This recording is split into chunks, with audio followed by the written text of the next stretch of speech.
오늘 주제는 상황을 변화시키는 영적 리더십입니다. 상황을 변화시키는 영적 리더십. 상황을 변화시키는 거, 누군가를 바꾸는 거, 조직을 바꾸는 거, 뛰어난 리더십이 필요합니다. 여러분, 이 성장하는 회사도 이렇게 보니까요, 어느 순간에 위기를 맞이합니다. 왜냐하면 기존의 리더십으로는 뭐가 해결이 안 되는 거예요. 그래서 그런 회사들의 설립자는 무슨 일을 하냐면 외부에서 인재를 모셔옵니다. 차도 제공해주고 연봉도 세게 해주고 해서 외부에서 잘하는 사람을 영입을 해가지고 그분이 리더십을 발휘하도록 하게 하더라고요. 지금 이스라엘의 상황이 여러분 과도기입니다. 성장통이 있는 거예요. 이제는 과거 사사시대의 그런 느슨한 관리, 부족 연합 체계로는 너무 이제 이웃 나라와 차이가 많고, 장로와 백성들은 우리도 다른 나라처럼 왕이 다스리는 그런 변화를 사무엘에게 요구했던 것이죠. 하나님도 들어줘라. 그 변화의 중심에 선 사울은 집중적인 통치를 가능하게 하는 왕으로서의 리더십이 검증받아야 될 그런 때에 오늘 본문의 이야기입니다. 바로 사울이 영입이 된 건데, 어떻게 하나님의 기름 부으심 받은 왕으로서 영적 리더십을 발휘하는가, 그거를 아주 그 정석을 보여주고 있어요. 왕정 체제가 아직 확립되기 전에 권력의 공백이 있을 때입니다. 원래 권력의 공백이 있을 때가 제일 위험해요. 영적으로도 그렇고 사탄이 장난도 많이 치고. 그러나 기회가 될 수가 있습니다. 사울이 왕이 되었어도 여전히 나라는 구식이에요. 그때 암몬 자손 나하스가 전쟁을 걸어옵니다. 싸움을 걸어옵니다. 1절 말씀입니다. 1절 말씀 시작. 암몬 사람 나하스가 올라와서 길르앗 야베스에 맞서 진침해 야베스 모든 사람들이 나하스에게 이르되 우리와 언약하자. 그리하면 우리가 너를 섬기리라 하니. 길르앗 야베스가 어디입니까? 요르단 건너편이에요. 본진이 여러분 요단강 서편에 있어요. 서편에 지중해, 그리고 요단강 이쪽이 본진입니다. 서편이. 그래서 저 동쪽을 트랜스 요르단이라 그래요. 그 트랜스 요르단은 원래 하나님이 이스라엘에게 주신 가나안 땅이 아닙니다. 근데 워낙 목초지가 좋다 보니까 두 지파 반지파, 특별히 므낫세 반지파가 그 땅에 관심을 가진 거예요. 우리 여기서 좀 살게 해주십시오. 그 므낫세 반 50%만 뚝 띄어진 그 지파가 세운 도시가 바로 길르앗 야베스입니다. 그러니까 원래 하나님이 주시고자 한 땅이 아니라서 그런지 이게 참 방어하는데도 취약해요. 그죠? 그래서 암몬 자손이 늘 괴롭히는 겁니다. 길르앗 야베스 주민들은 이 암몬 나하스가 쳐들어왔을 때 다른 지파들이 우리를 도울까 확신할 수 없었어요. 스스로 문제를 해결하려고 합니다. 조공을 바치겠다. 화친을 딜을 하는 거예요. 화친을 하자. 언약을 맺자. 그때 나하스의 이 이름의 뜻이 뱀입니다. 이 뱀 같은 사람이 교활하게 조건을 하나 겁니다. 2절 말씀입니다. 암몬 사람 나하스가 그들에게 이르되 내가 너희 오른 눈을 다 빼야 너희와 언약하리라. 내가 온 이스라엘을 이같이 모욕하리라. 오른 눈을 파버리겠대요. 그러니까 다 들어주겠다. 우리 철수할게. 너희 이렇게 공물 받고 철수할게. 근데 조건이 하나 있어. 오른 눈 다 파야 돼. 이런 얘기를 하는 거예요. 와, 이게 왜 이러냐면 암몬은 당시 트랜스 요르단 지역, 요단 동편에 그 땅을 이 지배력이 점점 강화가 되고 완전히 거기를 이제 먹으려고 하는 거예요. 거기서 이제 대상인들이 있습니다. 무역하는 사람들이 그 교역으로 많은 이득을 벌었어요. 근데 눈의 가시가 뭐냐면 이스라엘 사람들인 거죠. 루벤 지파인 거죠. 므낫세 반지파인 거죠. 요들만 없으면 우리가 완전히 트랜스 요르단 지역을 다 먹을 텐데 요놈들 때문에 안 되겠네 해서 이제 계속 이제 뭐가 있다가 이게 터진 거예요. 그러면서 하는 얘기가 한 눈을 뽑아버리겠다. 그건 뭐냐면은 이 전투하는데 굉장히 불능한 상태로 만들겠다는 거예요. 죽이지는 않겠다. 여러분, 한 눈이 있으면 일상생활 가능해요, 안 가능해요? 가능하죠. 근데 근접거리에서 전투하는데 굉장히 불리해, 안 불리해요? 굉장히 불리한 거죠. 이게 안 맞잖아요, 이것도. 칼도 써야 되고 투석도 해야 되고 돌멩이도 던져야 되는데 이게 거리 감각이 안 맞아요. 요거를 노리는 겁니다. 너네들을 다 이렇게 불구로 만들어 버리겠다. 그래서 우리한테 우리의 지배력에 너희들이 대항할 수 없게끔 하겠다. 그게 나하스의 정책이었습니다. 그러니까 진짜 눈을 뽑아 보려고. 그리고 실제 이 쿰란 동굴에서 발견된 이 두루마리 성경에는 눈 뽑았다는 얘기가 있습니다. 눈을 이미 뽑았어요. 그리고 눈이 안 뽑힌 사람들이 피신한 데가 바로 지금 길르앗 야베스라는 거예요. 거기 피신해 있는 거예요. 이스라엘 군인들이. 그러니까 이제 거기까지 쳐들어와 가지고 눈 다 빼겠다고 얘기를 한 겁니다. 자, 이때 사울은 뭐 하고 있었습니까? 생업인 여전히 농사를 짓고 있었어요. 왕으로서 각인되지 못했습니다. 근데 이제 이 야베스의 위기 앞에서 사울이 보여준 전격적인 결단, 행동의 변화. 그래서 사울의 날 중에 인생 최고의 날을 맞이하게 되는 것이 오늘 본문입니다. 이게 뭐냐? 사울은 불리한 상황에서도 영적 리더십을 사용해서 극복해낸 거예요. 하나님 부르신 기름 부으신 왕으로서의 다스림의 역할을 여러분 감당을 해요. 하나님의 카리스마로, 하나님의 은사로 말이죠. 그러면은 사울은 왕이니까 우리는 왕이 아니니까 다릅니까? 아니죠. 여러분은 따라해보세요. 왕 같은 제사장. 우리도요 다스리는 역할을 해야 돼요. 자기 자신부터. 그렇죠? 왕이, 그러니까 제사장을 하나님께 나아가는 그것을 압축시켜 놓은 거고, 그게 이제 제사장. 우리 기도하잖아요. 하나님께 나아가자. 그런 왕은 뭐 하는 겁니까? 다스리는 거예요. 왕은 다스리는 거예요. 하나님의 마음으로, 하나님의 지혜로 다스리는 겁니다. 자기 자신부터, 죄부터 시작해서 이 다스리는 거에 우리가 실패를 하면 하나님의 온전한 부르심에 우리가 못 맞추는 거거든요. 그러면 사울을 보면서, 오늘 성공한 사울을 보면서 왕직을, 다스리는 역할을 정확하게 수행한, 어떻게 저렇게 했지? 라는 것을, 성공적인 모습을 보면서 우리가 배울 점이 있다는 거죠. 우리도 다스려야 되기 때문에, 나를 다스리고 가정을 다스리고 우리가 있는 곳에서 다스려야 되기 때문에. 그렇다면 사랑하는 성도 여러분, 상황을 변화시키는 영적 리더십은 어떻게 발현되는 것입니까? 상황을 변화시키는 영적 리더십은 어떻게 발현되는 것입니까? 따라 봅시다. 성령의 거룩한 분노로. 이거는 성령에 의한 분노예요. 이 동기가 성령이라, 성령.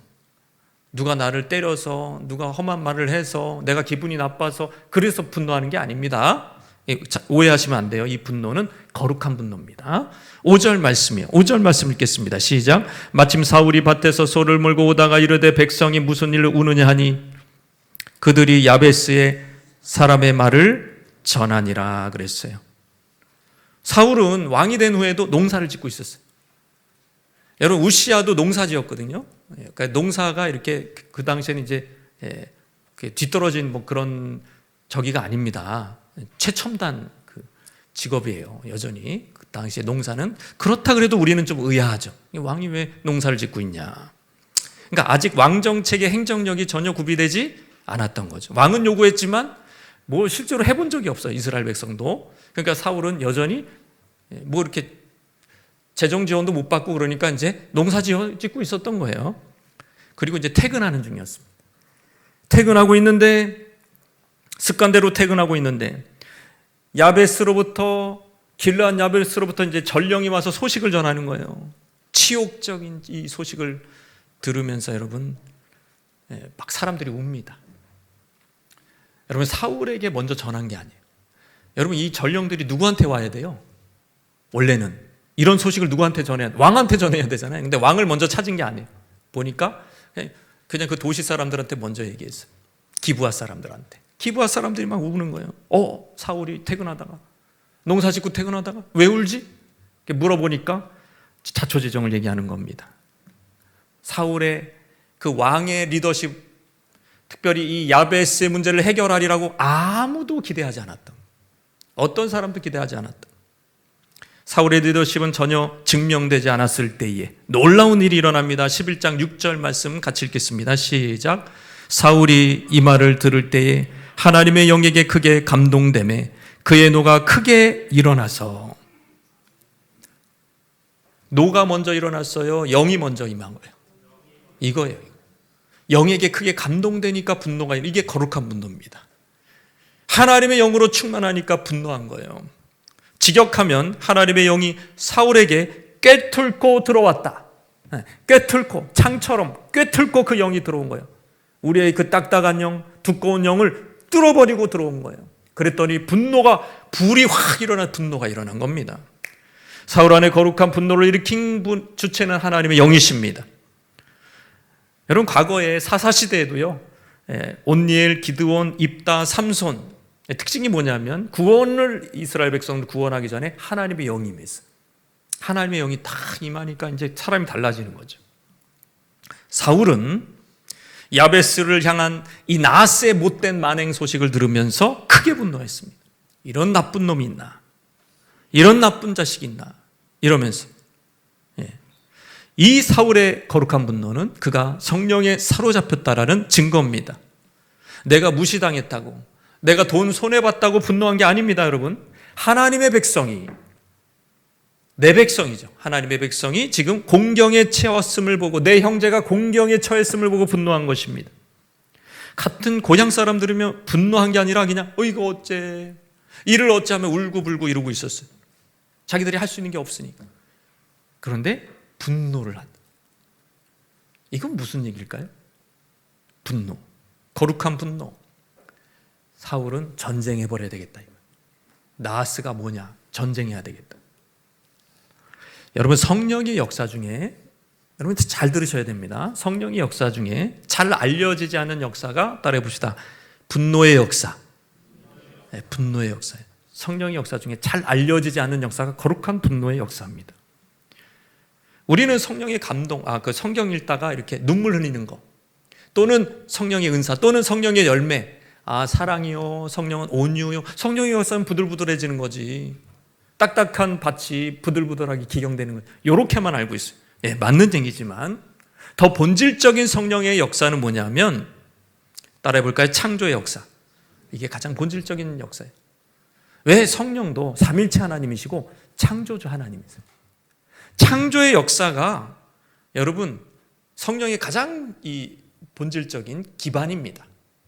그 얘기는 뭐냐면, 이 창조의 시작점, 지금 특별히 이 창조된 피조물이, 그리고 하나님의 형상이 무너져 갈 때 그것에 대한 창조주의 그런 반응은 뭐냐면 분노예요. 분노.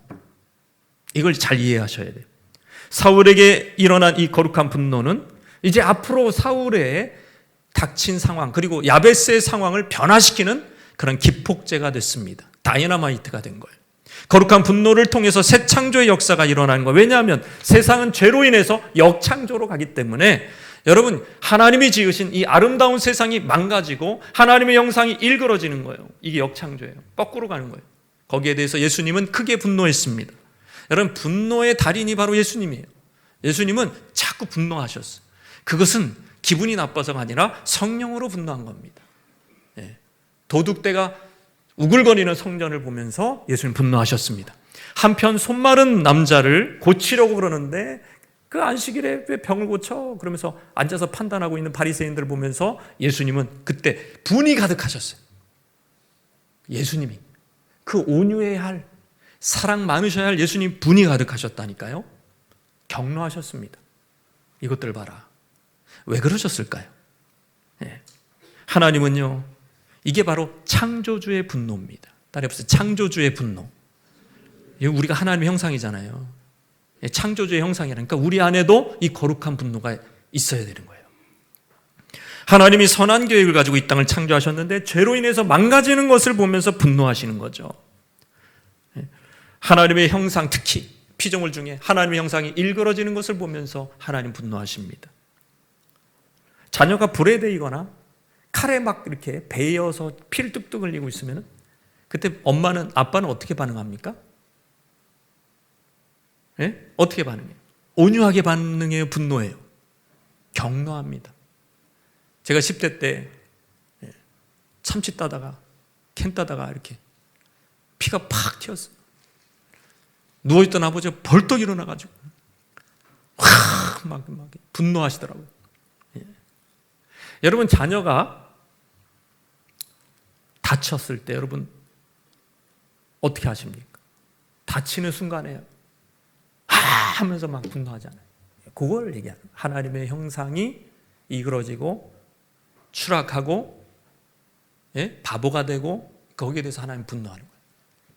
이게 역창조로 가는 걸 보면서 분노. 자기가 아름답게 지은 그 피조물이, 그 아름다운 형상이 망가지는 걸 볼 때 하나님 분노하신단 말이에요. 그런 분노, 그 아버지의 마음이 하나님의 마음입니다.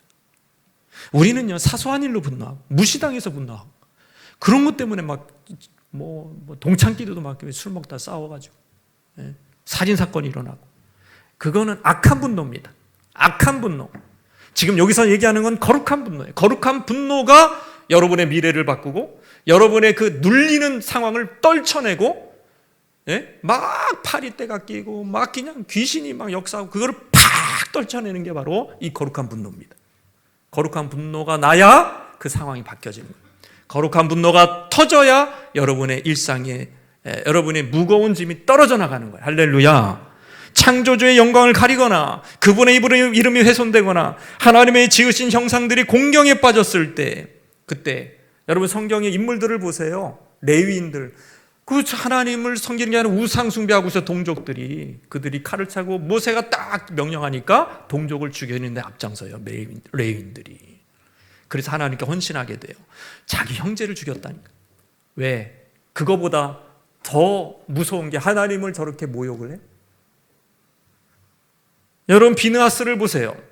간음하는 지도자, 그리고 모압 공주하고 이렇게 간음하는 그 현장에 들어가서 창으로 찔러버렸어요. 둘을 한꺼번에. 여러분, 그게 분노예요. 거룩한 분노. 그래서 하나님의 진노가 비느하스 때문에 그쳤습니다. 비느하스에 대해서 너 왜 그러냐, 이게 아니라. 다윗을 보십시오. 골리앗이 하나님의 군대를 모욕해요. 만군의 여호와의 이름으로 일컫는 하나님의 군대를 감히 모욕을 해. 거기서 분노가 일어나요. 그래서 돌멩이 들고 나간 겁니다. 불리한 상황을 완전히 바꿔버렸어요. 그런 역사가 저와 여러분의 삶에 일어나기를 주님의 이름으로 축원합니다. 안 돼! 이런 거예요. 안 돼. 우상이 가득한 야타네를 보면서 바울이 이건 아니지. 안 된다는 거예요. 거룩한 분노. 그게 나와야 불리한 상황을 바꿔요. 지진이 일어나요. 이 거룩한 분노를 선용하면 악한 환경이라도 떨쳐내는 것입니다. 제일 어리석은 신앙이 뭐냐면, 제일 잘못된 신앙이 그거예요. 안 좋은 상황을 다 받아들여요. 하나님의 뜻이 있겠지. 안 좋은 상황이 새로 생겼어요. 거기에 지배를 당했고, 주님의 뜻이 있겠지. 이게 어리석은 신앙. 그럴 수도 있지만 아닐 수도 있습니다, 여러분. 거룩한 분노로, 그 사단의 역사일 수 있어요. 거룩한 분노로 그걸 떨쳐내야 돼요. 이겨내셔야 됩니다. 그게 이렇게 촉발이 돼야 돼요.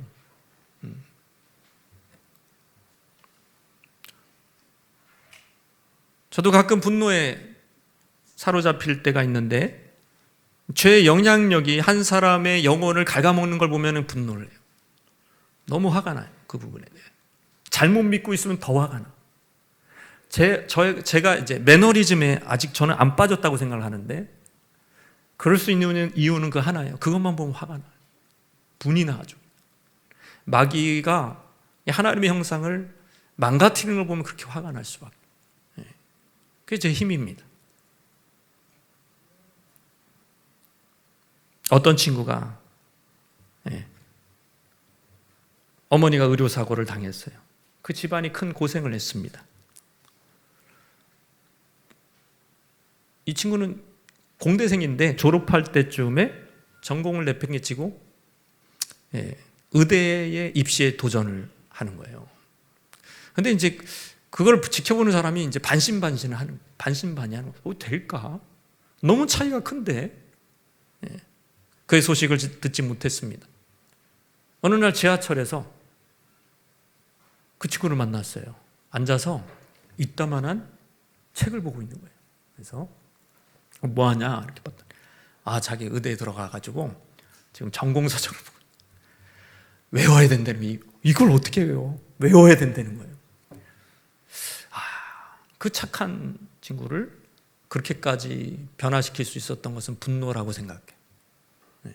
이 의료에 대한 그 당한 거에 대한 분노를 가지고 해낸 거죠. 컴패션, 여러분 컴패션이 시작된 이유를 아십니까? 6.25 동란 이후에 트럭에 이렇게 마대자루로 쓰레기를 이렇게 탁탁 올리는 거예요. 마대자루가 탁탁 올라가는데 거기서 고사리 같은 손이 툭툭 떨어져. 시체입니다.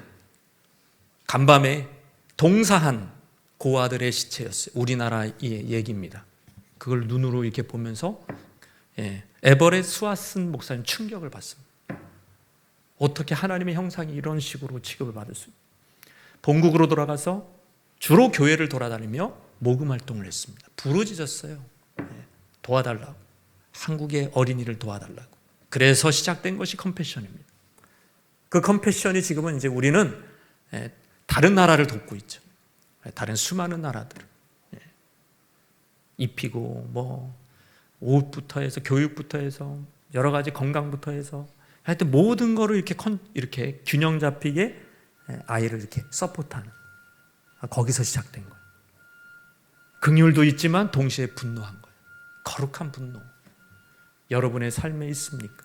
죄로 인해서 망가지는 것에 대한, 그러니까 여러분 먼저 우리가 깨어나려면 우리 자신의 죄에 대해서 분노하셔야 돼요. 죄가 어떻게 우리 자신을 좀먹고 있는지 거기에 대해서 분노하셔요. 거기서부터 시작이에요. 그게 돼야 이웃의 죄가 보입니다. 그거에 대해서 판단하는 것이 아니라 분노하며 슬퍼하며 중보기도 하며 우는 거예요. 그게 교회가 살 길입니다, 여러분. 나를 위해서 중보해주고 울면서 그 거룩한 분노로 울면서 기도해주는 그런 성도가 교회를 살리고 세상을 살리는 줄 믿으시기 바랍니다. 상황을 변화시키는 영적 리더십은 어떻게 발현되느냐? 두 번째, 따라 하시겠습니다. 성령의 지혜를 따라 행함으로. 성령이 크게 임했어요. 그 성령은 지혜의 영이세요. 지혜라는 말이 굉장히 중요합니다.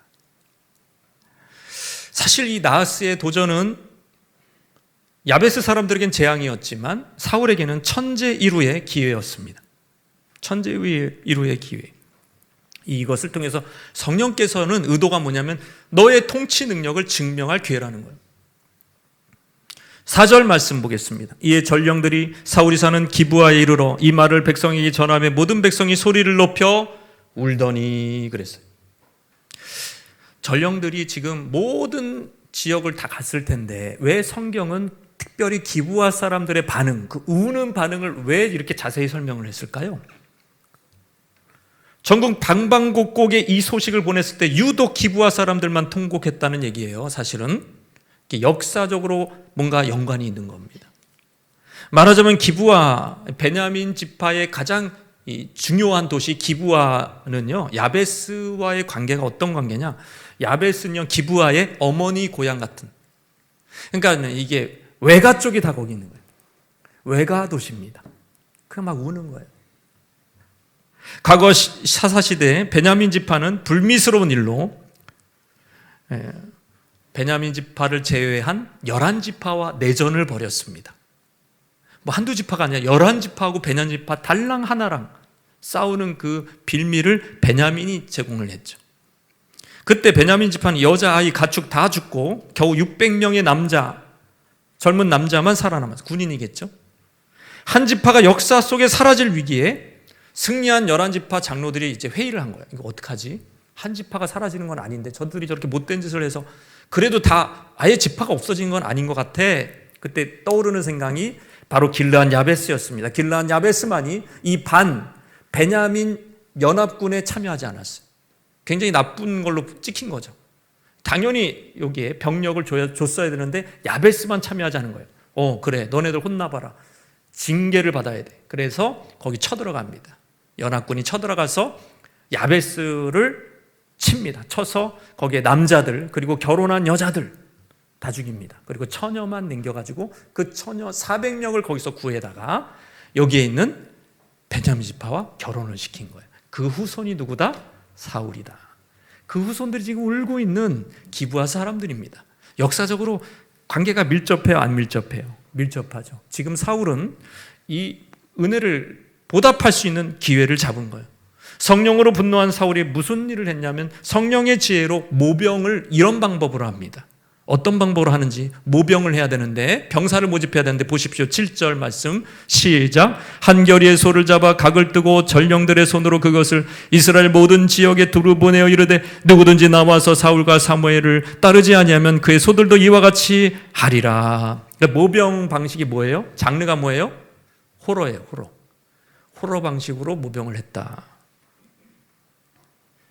사울은요, 한 결의 소, 즉 소 2마리를 그 자리에서 도축하고 조각을 냈습니다. 피 조각들을 모든 이스라엘 지역에 보낸 거예요. 이런 사울의 모습이 낯설죠. 원래 사울은 우유부단하고요, 원래 관계 중심적이고 약간 여성적인 사람. 근데 이렇게 성령의 지혜로 이제 승부사가 된 겁니다. 지금 지도자다운 아주 상남자 같은 결단력을 볼 수가 있어요. 근데 이 사울의 이 행동이 뭘 생각나게 만들죠? 이런 행동이 뭘 생각나게 만들어요? 기브아의 가장 치부를 생각나게. 기브아가 여러분 무슨 짓을 했습니까? 예? 레위인의 첩을 강간을 해가지고 살해를 해가지고 그거에 분노한 레위인이 자기 첩을 조각을 11조각 내서 11지파한테 보냈잖아요. 싸워야 된다. 가만히 있으면 안 된다. 기브아를 쳐야 된다. 그래서 11지파가 모여가지고 여러분 기브아, 베냐민 핵심 도시를 친 겁니다. 그래서 그 도시가 멸절될 뻔했던 것이고, 여러분 거기서 왕이 나온다는 것은, 왕이 된다는 것은, 초대 왕이 거기서 나온다는 것은, 이스라엘에서 그 초대 왕이 하필이면 기브아 출신이 된다는 것은 굉장한 약점이에요, 플러스예요? 굉장한 약점이에요. 그러니까 기브아 사람들은요, 이 얘기는 금기어예요. 무슨 첩 얘기, 치혼 얘기도 꺼내면 안 돼. 그 지방에서. 굉장히 슬픈 얘기예요. 민족이 완전히 도륙당한, 그런 짓 한 놈들 숨겨주다가 보호해주다가 완전히 망할 뻔한 거기 때문에 금기어라. 그러나 사울은 정면 돌파합니다. 그래, 나 기브아 출신이다. 그래, 우리 과거에 이런 일이 있었는데, 내가 한 건 아니지만 이런 일이 있었다. 그런데 오히려 소를 12조각, 수많은 조각을 내서 쫙 뿌린 다음에, 그런데 너네들 이번에 이 전쟁에 참여하지 않으면 너네들 야베스처럼 그 꼴 날 거다.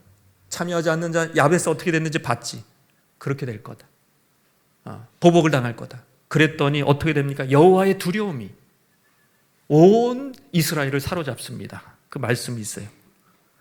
사무엘상 11장 7절 말씀입니다. 시작. 여호와의 두려움이 백성에게 임함에 그들이 한 사람같이 나오네. 33만 명이 한 사람처럼 나왔어요. 기적이 일어난 거죠. 그들 안에 두려움이 일어나. 우리도 그럼 그 야베스 사람처럼 된 거야? 우리 이렇게 참여하지 않으면 우리 끝장나는 거 아니야? 사울이 왕 됐는데. 사울은 자기의 기브아 출신을 숨기지 않고 쉬쉬하지 않고 오히려 정면 돌파. 그래, 우리 기브아 사람이야. 그런데 이번에 야베스를 구하는 데 있어서 우리가 앞장설게. 우리가 헌신할 거야. 우리가 먼저 피를 흘릴 거야. 안 따라오잖아? 너네는 다 죽어. 이런 식으로 얘기하고. 그렇게 헌신하면서 이제 더 이상 그 오명의 기브아 출신이 이제는 이 민족의 운명을 결정짓는 길앗 야베스를 구하는 기브아로 바꿔버리는 거예요. 여러분, 신분 세탁을 해버린 거예요. 여러분, 이게 누구의 지혜라고요? 성령의 지혜란 말이에요. 왜 성령의 지혜입니까? 결과가 지금 하나님의 영이 역사하잖아요. 그러니까 평상시에 우리의 사고로는 할 수 없는 생각을 하는 거예요. 놀라운 허를 찌르는 거죠. 원수의 허를 찌르는 생각. 그게 하나님의 지혜입니다. 이런 성령의 인도를 받아 성령의 지혜로 행하면 닫힌 문이 열릴 줄로 믿습니다. 꼬인 문제가 해결될 줄로 믿습니다. 격파가 되는 거예요. 여러분, 이 상황에서 어떻게 나았을 이겨요? 말이 안 되는 일이 일어나는 겁니다. 이 상황에서. 저는 여러분의 삶에서, 저와 여러분의 삶에서 이런 놀라운 일이 일어나길 주님의 이름으로 축원합니다. 하나님의 영이, 거룩한 성령이 나와 함께 하시니까 이 세상에 무너지는 영역들을 이렇게 보고, 그게 교육계면 교육계, 정치계면 정치계, 사업이면 경제계면 경제계, 여러분 교회면 교회, 그런 모습을 보면서 눈에 밟히는 게 있을 거 아니에요. 거룩한 분노가 나는 게, 그게 여러분의 소명이에요. 거룩한 분노가 일어나는 영역에, 거기에 여러분의 평생을 걸어요. 그러면서 뭐예요? 지혜를 구해야 돼요. 그 분노가 여러분의 도파민이고 여러분의 엔돌핀입니다. 그걸로 일어나는 거예요. 그래. 말씀은, 저는 그 말씀 전해야지. 기도를 해야지. 그래, 귀신을 계속 내쫓아야 돼. 저의 부르심입니다. 안 잊어먹어요. 잊어먹을 수가 없어요. 그 다음에 필요한 것은 뭐냐면, 지혜가 부족하거든 꾸짖지 아니하시는, 후히 주시고 꾸짖지 아니하시는 하나님께 구해라. 요게 이제 그 다음 지혜를 구해야 되는 거예요. 지혜를 구해야 되는 거예요. 그러면 꾸준히 기도하고 기도의 삶에 배이지 않는다는 것은 결국에는 기도의 지혜가 배인다는 건 안 배인다는 거죠. 기도의 삶이란 안정적인 기도의 삶과 지혜는 같이 가는 겁니다. 영적인 지혜가 있어야 여러분 다스리고 정복할 수가 있는 거예요. 하나님의 뜻이 이 땅에 이루어지도록. 그걸 저와 여러분이 숙제예요. 이게 우리의 숙제란 말이에요.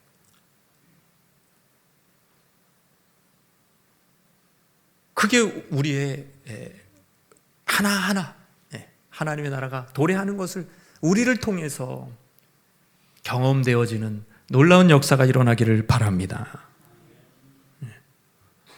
내 생각대로 했어요. 아무것도 달라지지 않아요. 이 환경을 뚫어낼 수가 없어요. 그대로입니다. 5년 전이나 10년 전이나 달라진 게 없어요. 그건 무슨 얘기냐면 지금 나의 지혜대로 행하고 있다는 거예요. 거기서 벗어나려면 하나님의 지혜를 구해야 됩니다. 하나님의 지혜를. 그거는 야고보가 가르쳐 주잖아요. 기도밖에 없다. 기도밖에 없다. 그 지혜는 기도에서 나오는 거예요. 그러면 내가 잘 살든 못 살든 그게 중요한 게 아니라 하나님의 영적인 다스림이 우리의 삶을 지배할 줄로 믿습니다. 하나님이 다스리죠. 세 번째, 상황을 변화시키는 영적 리더십은 어떻게 바르느냐. 이게 연결되는 겁니다. 시작. 끝까지 하나님의 공로에 영광을 돌림으로. 전령이 왔어요. 와서 그때 이제 전령한테 시킵니다. 이제 야베스한테 가서 내일 해가 더울 때 너희를 구원하라라는 메시지를 보내라. 야베스 백성들이 그걸 듣고 기뻤습니다. 와! 그러면서 이제 이 나하스에게 야베스 사람들이 이런 얘기를 합니다. 10절 말씀입니다. 10절 말씀, 이제 7일이 이미 찼습니다. 기한이 찼기 때문에 이제 하루만 더 말미를 달라는 얘기를 해요. 야베스 사람들이 이에 이르되 우리가 내일 너희에게 나아가리니 너희 생각에 좋을 대로 우리에게 다 행하라. 오른 눈을 빼든 왼눈을 빼든 두 눈 빼든 알아서 해라. 내일 나가겠다. 그러니까 나하스가 너무 기쁜 거예요. 무혈입성.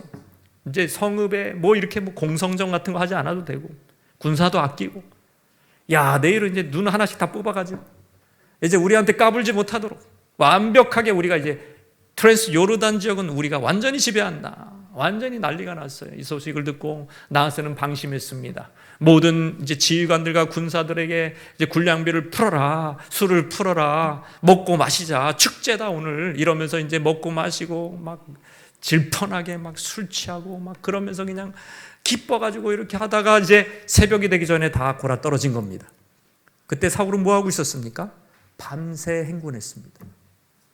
밤새 33만 명의 군대를 가지고 밤새 행군해서 딱 새벽에 나하스가 있는 본진에 도착합니다. 그래서 어떻게 됐습니까? 11절 말씀입니다. 시작. 이튿날 사울이 백성을 3대로 나누고 새벽에 적진 한가운데로 들어가서 날이 더울 때까지 암몬 사람들을 치매 남은 자가 다 흩어져서 둘도 함께한 자가 없었더라. 전혀 예상 그 새벽에 들어올지. 여러분 3대로 치는 거는 옛날에 그 사사 시대에 써먹었던 기드온이 써먹었던 방법. 3대. 그러니까는 정면 돌파 하나, 측면, 양쪽 측면 돌파.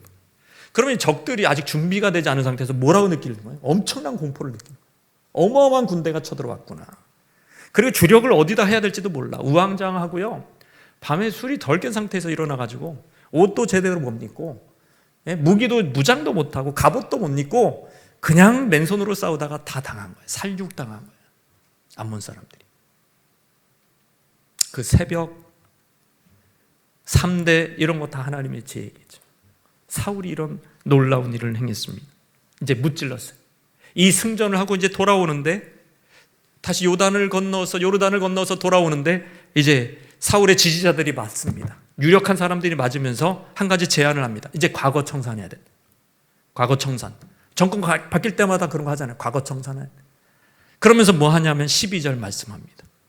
12절 말씀 시작. 백성이 사무엘에게 이르되 사울이 어찌 우리를 다스리겠느냐? 한 자가 누구니까? 그를 끌어내서서 우리가 죽이겠나이다. 사울이 이르되 이날에는 사람을 죽이지 못하니 여호와께서 오늘 이스라엘 중에 구원을 베푸셨습니다. 사무엘이 난처해졌어요. 지금 사무엘한테 요구하는 거예요. 아직 사사니까. 사무엘한테 당신이 나서서. 그때 사울이 왕으로 추대받을 때 까불었던 사람들이 있잖아요. 그 유력한 사람들이 성경에 분량배로 나오는데 그 사람들도 힘 있는. 여러분 힘이 없으면요 이렇게 함부로 얘기 안 해요. 나름대로 힘이 있다고 생각을 한 사람. 그 사람 처단을 끌어내.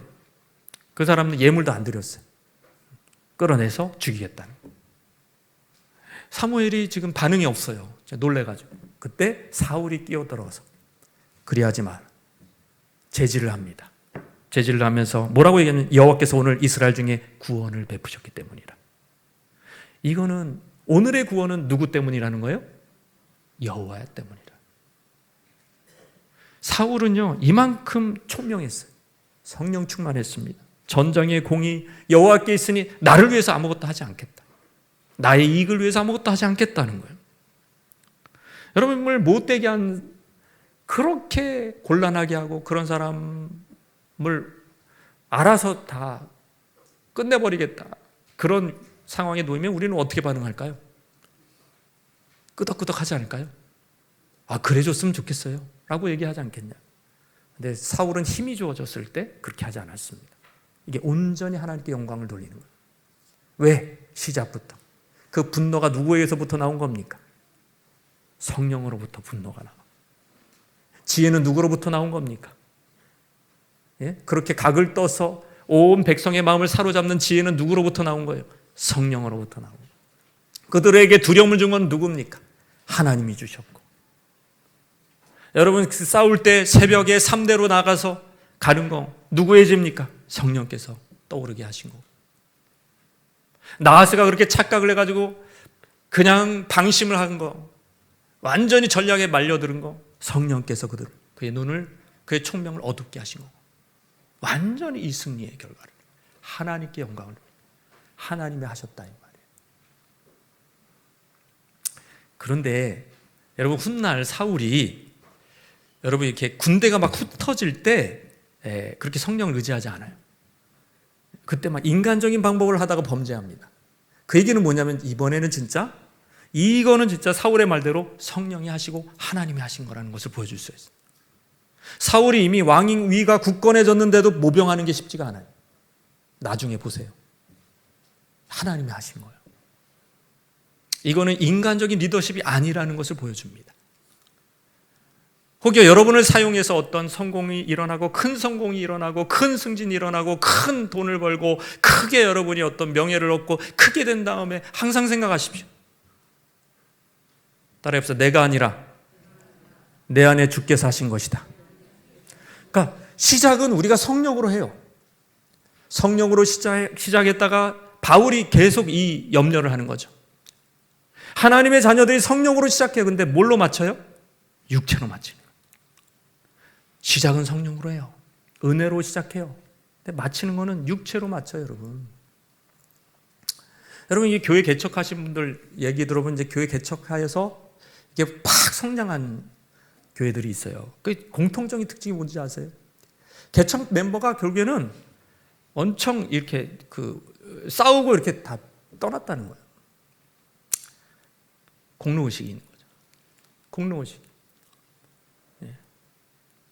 공로의식이 있는 교회일수록 아나니아와 삽비라처럼 공로의식이 들어갈수록 여러분 교회는 망합니다.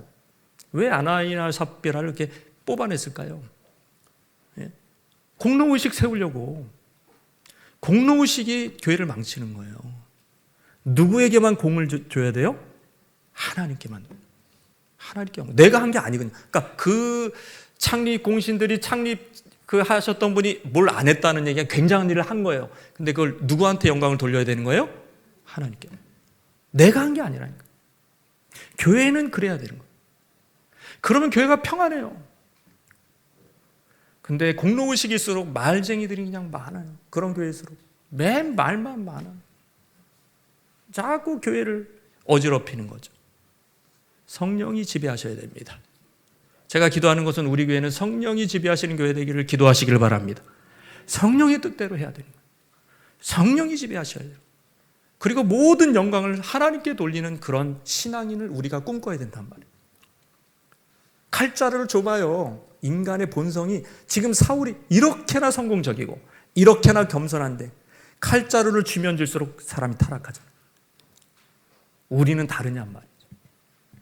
우리의 목적이 칼자루 주는 게 아니라 쥐든 없든 간에 하나님께 영광을 돌리는 인생이 되게 하여 주시옵소서.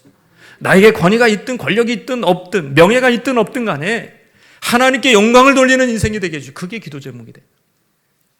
하나님만 높이는 인생이 되게 해주십시오. 기껏 하나님이 축복해 주시고 자리를 높여주셨는데 끝이 안 좋아. 굉장히 많습니다. 천국에서 아무것도, 천국 갈지는 모르겠지만 가서도 아무것도 없어. 상급도 없고. 그런 인생이 무슨 버림받은 인생이에요. 우리는 그렇게 될 수 없습니다. 끝까지 겸손하게 내 안에 계신 하나님이 하셨다라고 주님만 자랑하시는 저와 여러분 되시기를 바랍니다. 내 목소리를 크게 하지 말고 주님의 목소리를 들려줘야 돼요. 우리 성도들에게, 새 가족들에게 주님의 음성을 들려주고 주님의 마음을 전해주고, 그렇다면 창조의 역사가, 회복의 역사가 우리 자신과 우리 공동체와 우리 교회에 충만할 것입니다.